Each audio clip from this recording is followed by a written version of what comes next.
keynote is a man who we owe a lot to because we haven't had load shedding for, well, one more day. One more day, no load shedding. It has been a difference in South Africa that only South Africans can really appreciate. It's something that the investment guys have been putting down to a big reason for the performance of the Johannesburg Stock Exchange in the past year, past 2 years now. And Mteto Nyati is a businessman with an incredible pedigree. You can go and read it up. But he's here to talk to us as the chairman of Eskom.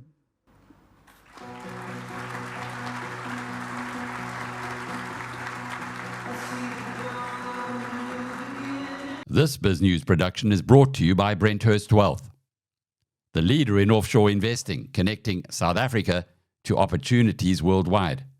Invest better with Brenthurst. Thank you so much for that warm welcome. I generally, as the chairman of Eskom, never really get such warm welcome when I'm invited. So you guys, you are very nice. Thank you so much. I truly appreciate it. And thank you, Alec, for inviting us, for inviting me.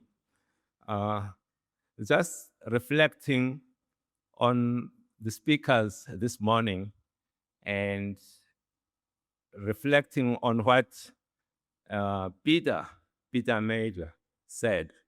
He certainly shared with us some of the really great scientists that have impacted our world positively.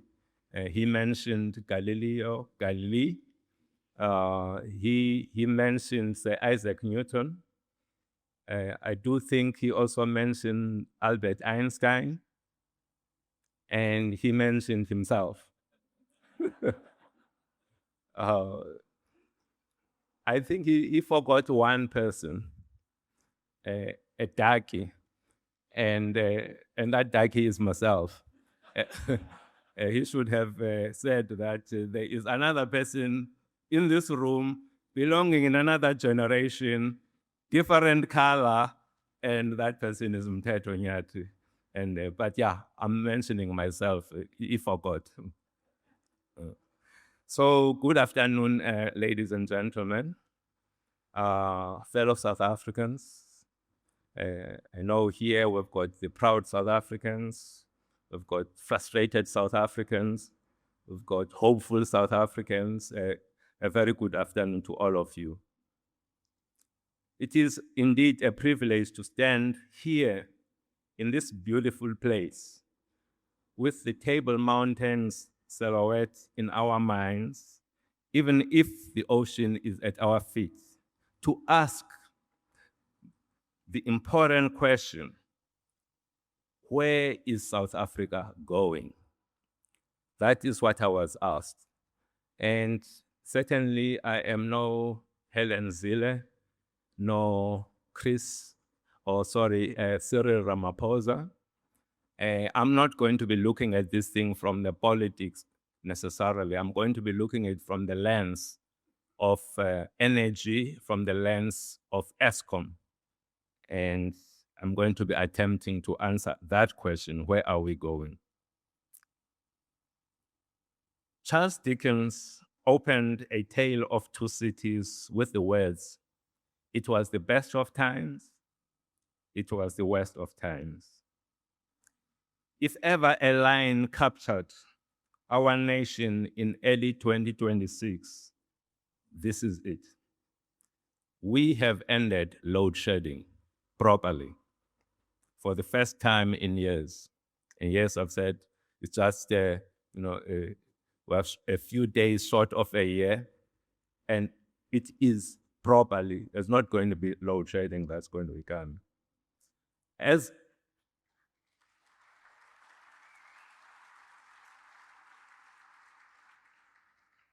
Eskom, we have posted a profit after a decade of bleeding red.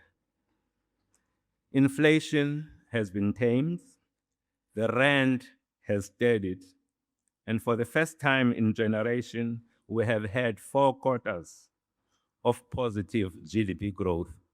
You are celebrating 4 quarters of GDP growth. I remember I used to work for a company, Microsoft, many years ago. And it's a company where we were delivering results. Each and every quarter, we have to announce our results, we have to be checking. And if I were to be standing in front of my leaders there in Microsoft, being excited just for delivering 4 consecutive quarters of growth, they would fire me, actually, because that is actually nothing. But given where we come from, we should be excited as South Africa. 4 quarters of positive GDP growth. These are not small wins. These are proof that capable leadership, discipline, and focus can turn the ship.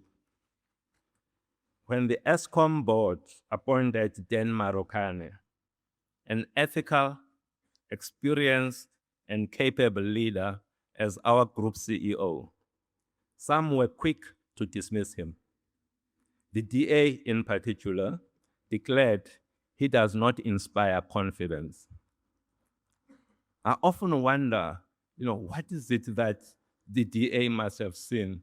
How did they quickly get to that conclusion that this man, who took almost a year to find a really capable person, how did they get to that conclusion? And it hit me.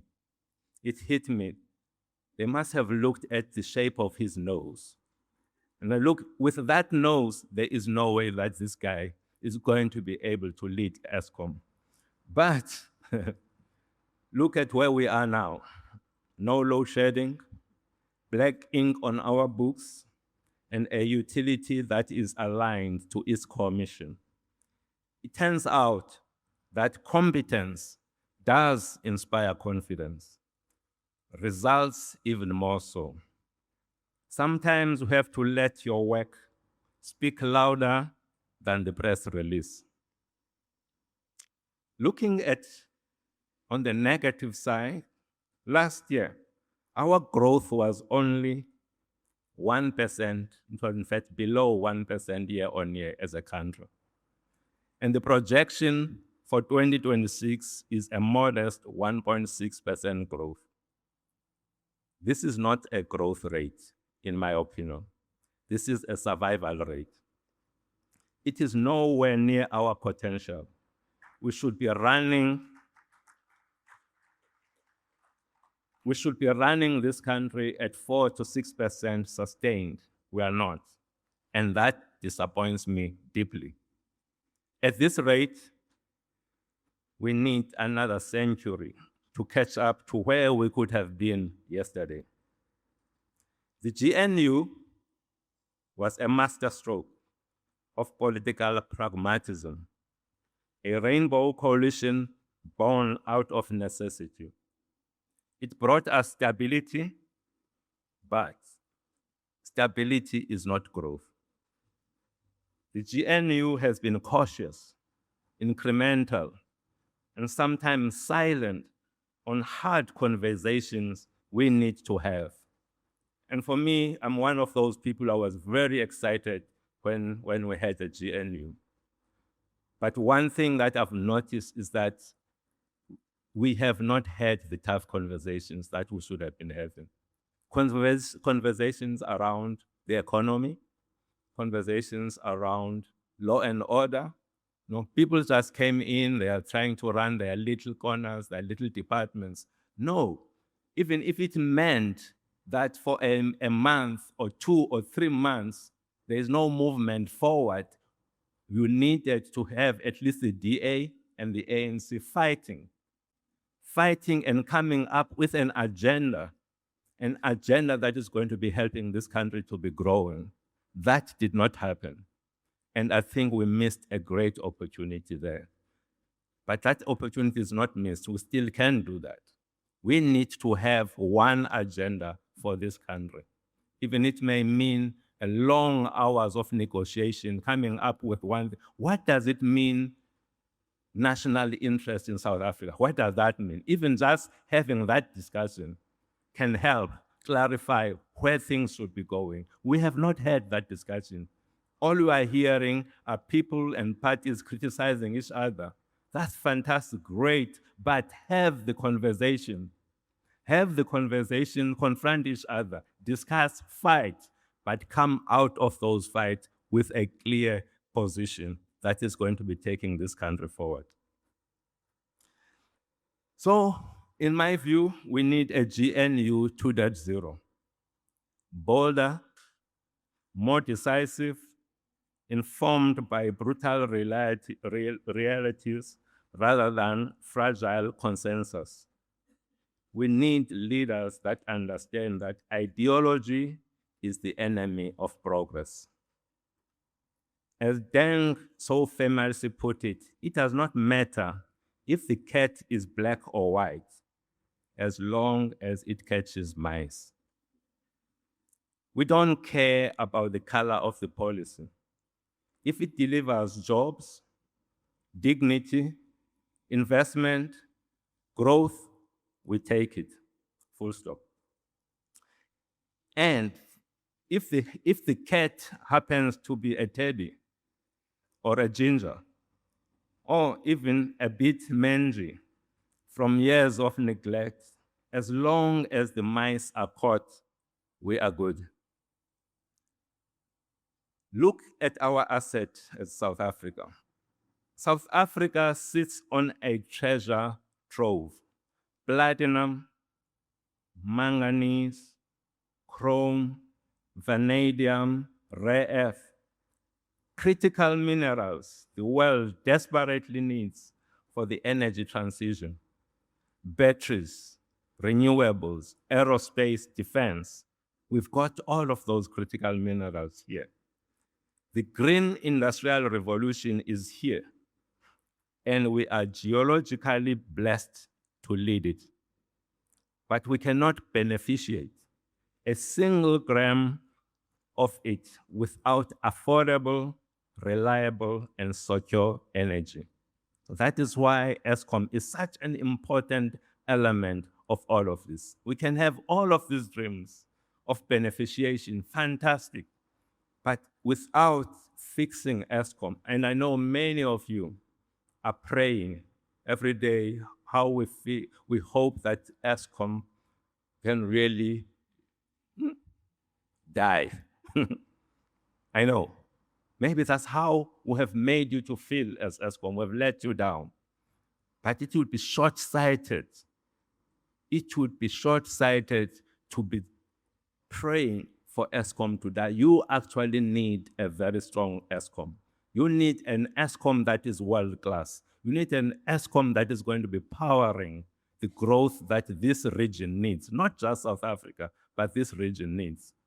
So what you should be pushing for are capable leaders leading these entities, not for these entities, great assets like we have, for them to be dying.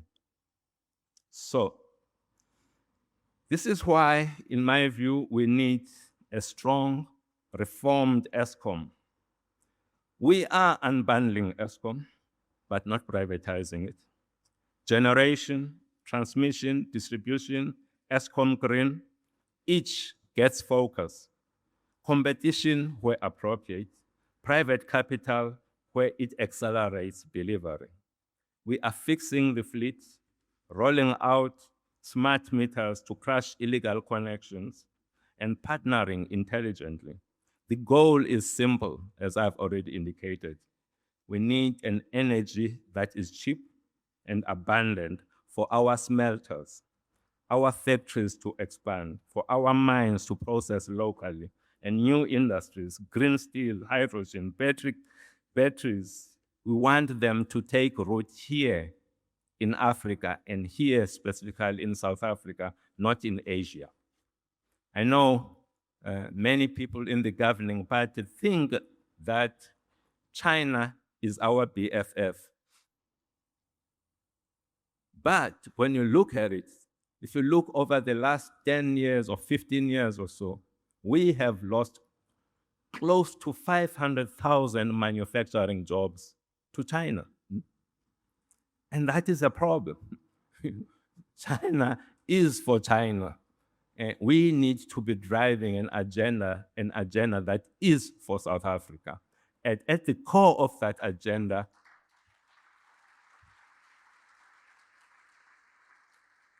at the very core of that agenda is a strong Eskom that knows what is expected of it. An Eskom that is delivering affordable, cheap electricity to enable all of these industries. So, when you're looking at it now from a geopolitical perspective, geopolitically, our non-aligned stance makes perfect sense. We all here, we get it. We say we are non-aligned. We say we trade with everybody. We say we take no side in these great power games. We say that we put South Africa first. But in practice, that is not what we see. But in practice, we're seeing selective partnership. And that is where I think we are going wrong as a country. We really do need to move back to our non-aligned stance. And non-alignment only works if we're strong internally. Strong economy, strong institutions, and strong rule of law. Which brings me to 3 non-negotiables we must lock in. 1, we as a country now, broadly, we must appoint ethical, capable leaders everywhere. I mean everywhere. I'm talking about the state-owned enterprises. Eskom must not be this thing, an exception. It must be everywhere. All of our state-owned enterprises. So when I'm talking about a GNU that is working or not working, I'm asking myself, where is the GNU when we are still continuing to make these appointments in all of these critical institutions of people who are not capable? Where is the GNU there? So when we're talking about SOEs, when we're talking about municipalities, departments, schools, hospitals, we need to me, in my mind, leadership matters. It starts there at the top. These are the people who are setting the tone. And the appointment of these leaders has to be our priority. So, appointment of ethical leaders, merit first. Cadre deployment has cost us dearly. Competence deployment will rebuild us. Because by appointing people who can run a spaza shop, to run a city is not transformation. It is comedy. And sadly, the joke is on all of us. 2, we must make sure that it is easy to do business in South Africa. This is the single most important thing. It saddens me when we see people in our government seeing us in business as the enemy. Business has to be the partner. And we have to be, each and every time we wake up, how can we make things easy for business? Listening to the ambassador today, hearing that there is this US investment, something that they have set up to try investment accelerator. This shows clearly the deep understanding of what other countries understand the role of business to be. We need to make sure that in our own country, business, we make it easy for business to do, for business to operate here. The third one and the last point I'd like to make is that we need to restore law and order. There is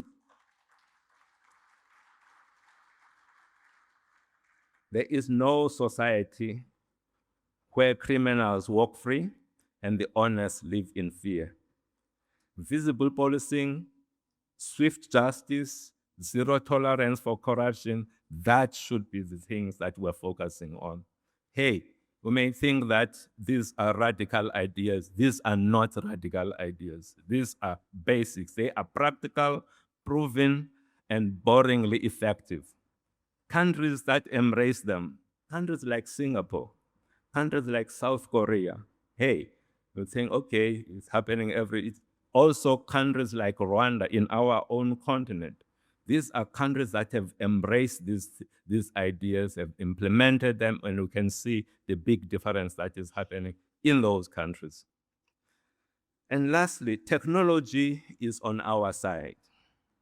As someone who has worked for IBM for many, many years, for 12 years, I worked for Microsoft for 7 years. I worked for Altron for 7 years. So technology is one of those things that is in my space. When I'm looking at the developments that are happening in that space, as someone who is now in the energy space, I'm excited about how AI is going to be driving the demand for the product that we're offering as Eskom, which means, but we can only get that benefit if we are available, if our product is available, if our product is affordable.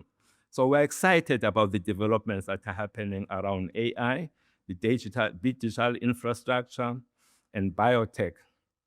And none of them require any permission for people to do exciting things in those spaces. Our young people are already coding.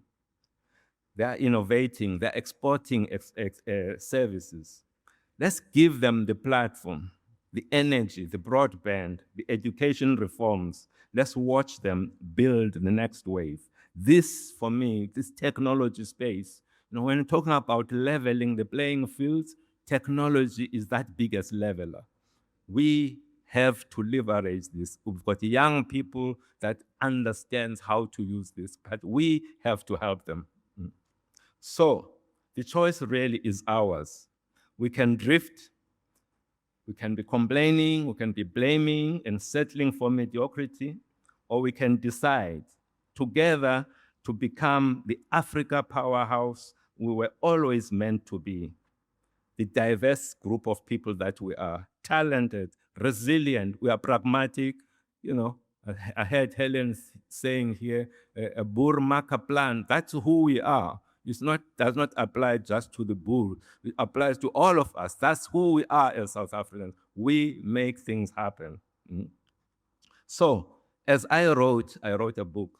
I have to include it somewhere. As I wrote in Betting on a Darkie, when people transcend their differences and work together to achieve a common goal, greatness is possible.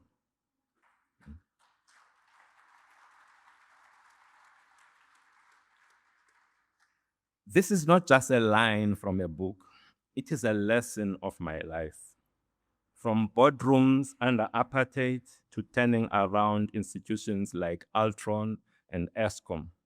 It is the lesson that South Africa needs now more than ever.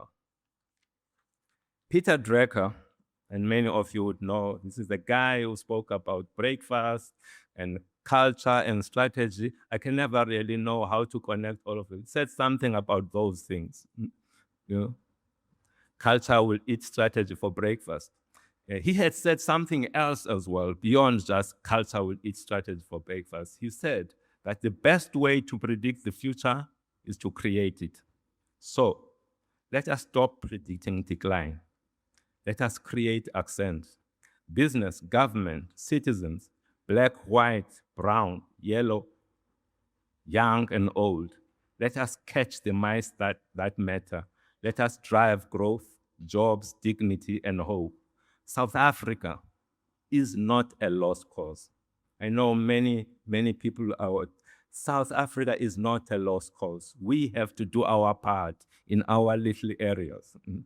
South Africa is a sleeping giant. We had this from the ambassador, that South Africa, out of the top 10 countries that the President of the United States, which are the 10 countries, South Africa is one of those.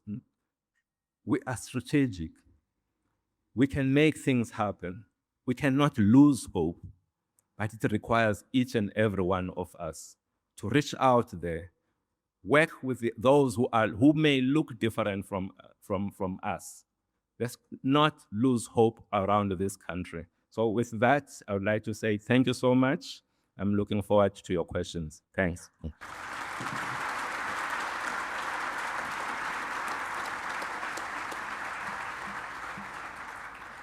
This BizNews production is brought to you by Brenthurst Wealth, a multi-award winning, truly independent boutique wealth manager. Invest better with Brenthurst.